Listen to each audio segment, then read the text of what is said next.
Right, let's talk about the Test series just gone. And Nasser, it was pretty obvious, really, when you look at the stats that the England players, conditions were pretty tough out there, but they didn't cover themselves in glory. Only really Joe Root was the only one that really did anything. But you've got to put into context, he got what, 218 in the first match, and then even he struggled, one of England's best players that's been ever. Is it fair to say that with DRS nowadays, it's as tough as it gets playing spin in those conditions, or not? I think so. I don't think any of us want to make excuses for that England side and their batting, but you have to give it some kind of context. After that first Test match, there were three tricky pitches, let's say, that, there's already been said far too much about pitches, but they were tricky pitches to bat on. Plus, with DRS, that pink ball, one skidding on, one turning, it is a nightmare nowadays with DRS. You have to use your bat 4 and a bit inches to hit a cricket ball. Some turn, some don't. So, and it's a very inexperienced England batting lineup in those conditions. It's only Joe Root really. Ben Stokes has played a lot of white ball cricket in that part of the world. So I think there are reasons for it. But let's be honest, they won 3 out of the 4 tosses. They had their chances in that series. They were going well in certain games. And the batting in particular blew it. And in the opposition had 2 very good spinners. England really, Jack Leach delivered as a spinner in those conditions, but they were found wanting with their second spinner. And then you add in everything Kevin has said about rotation, and England were always up against it. How did you see it? Because you played under DRS, and you probably saw the change in that. But how did you find England out there? The batting completely changed when Alim Dar gave Tendulkar out in Nagpur. Panesar got him in a Test match, padded up front foot, and he gave him out after the umpire started seeing Paul ball tracking and watching ball tracking. And it was a defining moment for all batters, because then DRS came in and a lot of spinners, you look at Daniel Vettori. Daniel Vettori used to be a beautiful bowler who came in around the wicket, gorgeous drift, spin, and Dan just started bowling straight breaks because he thought, you know what, if I can start attacking the pads more, I get a lot more decisions. And so I think it changed the way that spinners bowled. You saw what Swan did to left-handers. I think he averaged like 7 or 8 against left-handers in Test match cricket. And you needed to use your bat. I was a tall guy as well, 6'4". My whole career was front foot forward. If I miss it, too far forward, too tall, not out. And again, that series that we've just played now in India, I was talking to Brian Lara about it, and he was talking about the sweep and why don't you guys sweep any? And I was like, dude, if you get hit on your pad in front of the stumps, it doesn't matter what you're doing, it's out. And batters know that now. So it's so difficult. The sweep shot is difficult. I mean, even going right forward to get in a hard sweep where you think 10 years ago, where are we, 2021, goodness, 13, 14 years ago, it's not out, absolutely not out. But now, I mean, you can go on the most outrageous sweep, and if you miss it and it hits you here in your ribs and you're at the level where the umpire thinks it's tracking, you're going to go. There's the referral system too as well, so they know that they're not going to lose a review on an umpire's call. So batting has become a lot more difficult. Jimmy Adams, we all know Jimmy Adams. Andy Flower, when Matthew Hayden swept his way to those double hundreds in India, how many times did it hit his pad? Andy Flower, how many times did it hit his pad? Brian Lara, how many times did it hit his pad? I remember Sachin playing in exactly the same manner, using his front pad. Not out, not out. And yes, I was guilty of it as well, being a tall guy in the start of my career, flipping balls through mid-wicket. And I remember playing that Ashes series, and Warney got me a number of times on the front foot. Rudy Kutson, not out, too far forward. So the game 100% changed for batters when DRS came in, 100%. What was concerning for England, Kev, was the repetitive nature of their dismissals, especially against left-arm spin. And it wasn't just in India. Embuldinia did them in Sri Lanka. Ones that would skid on, hit the pad, LBW. Now, you've been there, done that. You had issues with left-arm spinners. Did it bring back memories for you? And specifically also tell us how difficult it was and what you did about it.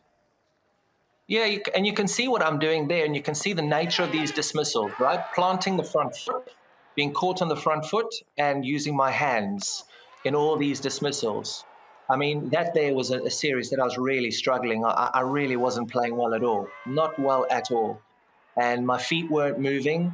Um, and there's a clear decision there of the referral that just gets changed, and the decision which would not have been out, you get given out, and you just need that little bit of luck. But there's no more luck in it for the batter.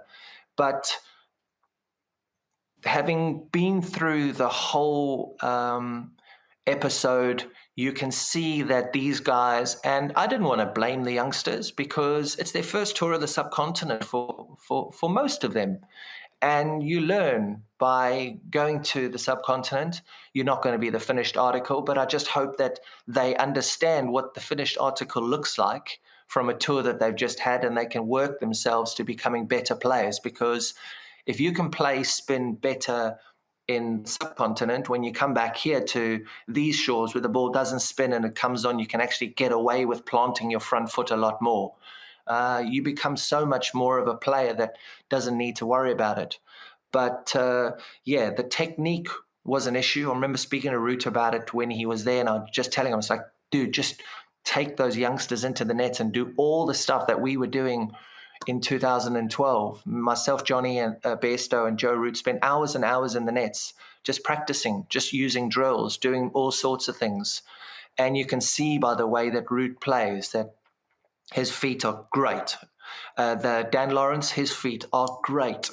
But Sibley, Crawley, the way Johnny came in, I mean, he's walking his dogs in freezing cold conditions, and then he had to come in and play 2 test matches. So he didn't have the best preparation leading into those 2 test matches in India, but he is a fabulous player of spin bowling. So it's all about technique, and clearly the technique just wasn't there, and you could see it. For everyone to see, it just wasn't there. Let's have a look at you then when you got it right against left arm spin. This is you, one of your better knocks, I think, playing against Harath in turning conditions. You can just see all your setup.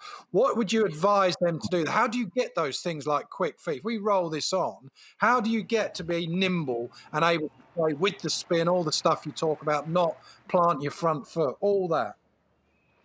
Well, there's a simple drill, Keezy, that I did for hours and hours and hours when I was struggling. And this was part of my process, right? So this here actually wasn't my finished article against playing left arm spin. My finished article playing against left arm spin was just after this, the confidence from this series into the IPL. I mean, we all flew to Delhi the day after this test match to go and play in the IPL. And I started to become the finished article against left arm spin once I got the confidence to trust that sort of technique. Now, that wasn't the finished article because I'm still too far outside leg stumps. I'm showing my stumps a lot. But the reason why I was showing my stumps a lot to Herath was because I know I needed to use my bat. And anything that was going to be hitting the stumps, I needed to be playing down the line of, and I needed to be hitting the ball. You could see that these guys in India now, and they're just missing straight deliveries. And that's what confused me the most. There's another innings which I played in India where the ball was turning more than I've ever played. And it was very similar to the wickets that they played on now in India. And you need to be mentally strong enough to know that if you get a good one, that you play forward and you nick it to slip, there's nothing you can do about it. However, there is everything you can do about the straight ball that doesn't spin. That's the ball that got, 20 wickets out of the 30 in one of the test matches? And that, for me, was something that I just literally could not understand. You have to be able to defend straight. You have to be able to play the ball that doesn't turn. The one that goes right past your bat looks beautiful, but it's of absolutely no danger to you. It's like, okay, it is what it is. That 180 that I got in Mumbai, I can't even count the number of balls that I played forward to Oja or to the other spinners, and they just went, and they sort of spun to slip. Tendulkar was catching them at slip, and okay, it's too good for me. But anything that was straight, I hit. But also, there is a case in point for making sure that you don't let the bowler bowl to you. You have to have it in your armory to be able to attack. And that means getting down the wicket, heading the ball to mid-off. When Rohit was batting nicely, when Virat was batting nicely, they were able to rotate strike by hitting sweepers hard. That's something that our guys didn't do. But their bowlers, I suppose, didn't allow them to do it. They were quality spin bowlers, and they're the kind of spin bowlers that we had in 2012, Swan and Panesar. And I tell you what, the way Panesar has just bowled over the last 2 weeks, he's still this country's best spinner. Kev, you mentioned that innings in Mumbai. I want to talk to you about the mental side of going from test match to test match, because that's the other thing that happened on this recent tour of India. It all imploded for that batting lineup. You got 2 very low scores in Ahmedabad, and then you go to Mumbai and play one of the great innings from an England player we've ever seen. How do you keep that sort of positive vibes, mental preparation to go in the next game? I forgot to mention the technique and the training that we did. And you asked me about my foot movement, and I'll answer your question now after I've talked about the technique and the drill. The technique and the drill that we used was to stand on leg stump, and every single delivery that we got thrown to us, wherever it pitched, whether it pitched on off stump, if it pitched way outside leg stump, we had to find a way to hit the ball through the offside. When you're starting to hit balls through the offside that are pitching way outside leg stump, you have to wait for the ball to be delivered. Sorry, let me do it towards the camera. You have to wait for the ball to be delivered. It's coming towards you. You have to track that ball from the hand. Once you start tracking the ball from the hand and you know that you can only hit it this way, you have to wait so long to be able to position yourself, to get yourself in a shape to hit it to that side of the wicket.